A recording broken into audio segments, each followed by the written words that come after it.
ياسين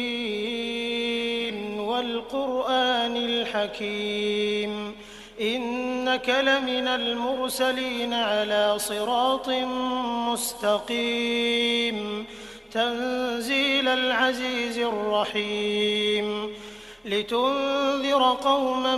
ما أنذر آباؤهم فهم غافلون لقد حق القول على أكثرهم فهم لا يؤمنون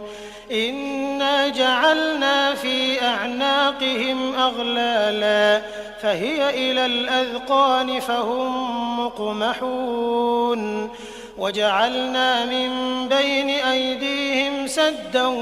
ومن خلفهم سدا فأغشيناهم فهم لا يبصرون وسواء